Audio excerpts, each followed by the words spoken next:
No.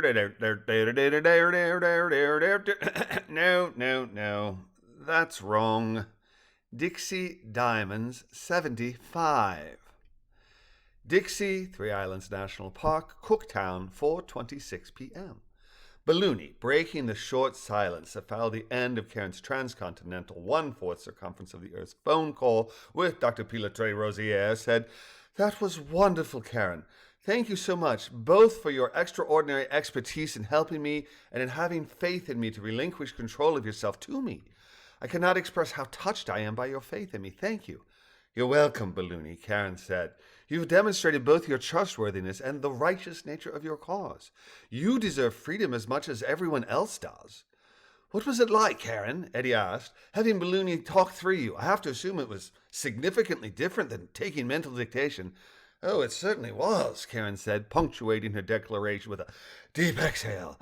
"As Balloony said, when I was typing up the ResearchGate application, there was no noticeable difference between me typing from spoken dictations versus telepathic, but this was something unique, something I've never experienced before.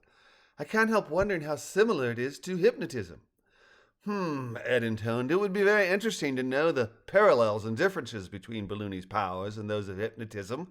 I can't help but wonder if, in addition to taking control of someone who's ready and willing and have them perform a task under your control, if Big B also has the power to make someone do something they don't want to."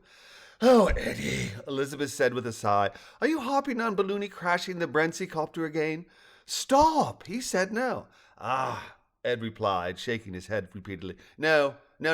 I can see how you might think that, but no. Actually, I'm wondering if all this top-secret DSAG, ASIO, cloak and dagger precautions about Rosier speaking with us has to do with Balloony types having mind control." Cloak and dagger. Adjective, involving or characteristics of mystery, intrigue, or espionage. "Revendu," Balloony said. "Rosie calls us revendu." "He did, didn't he, Big B?" Molly asked. "He got flummoxed when the conversation turned to telepathy.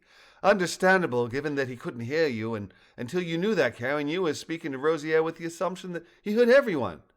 "That was quite the leap, concerning his brain damage, eliminating Rosier's ability to hear and speak telepathically, Karen," Liz said. "Extraordinary." "Thank you, Lizzie," Karen said, "but I've been thinking about Balloony's inability to contact Rosier telepathically since this morning, and I came up with 3 possibilities. One, that he had been killed by Brentzy, something his email response certainly made very unlikely, but did not exclude, as someone could be masquerading as Rosier.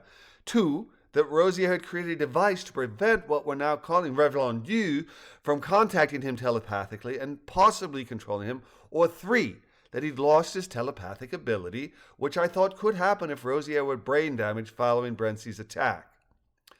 It did occur to me that telepathy may not be universal, but seeing how Balloony can communicate telepathically trans-species, I defaulted to Z's ability being, if not universal, then at least semi-universal. Trans-species, across or beyond a single species. In this case, that Balloony has demonstrated Z's ability to communicate with multiple types of animals in addition to humans. "Semi?" Balloony asked calmly. "Who are you excluding?" "Well, no one," Karen said with a smile. "It was merely a postulate. How low have you gone, if you'll excuse that anthropocentric phrase? Have you spoken to insects or bugs, single-cell organisms? That's what I meant by limits. I'm wondering how complex a nervous system someone has to have to be able to think and therefore be able to communicate telepathically." Anthropocentric.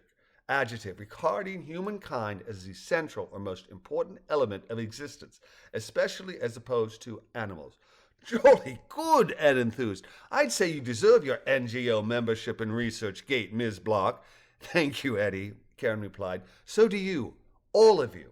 Open minds willing and able to explore new thoughts. That's far too rare, at least in humans. Oh," she added, "Paul's home. Let me catch him up and we'll reconnect. I promise I'll holler for Balloony the instant I hear anything from Rosier."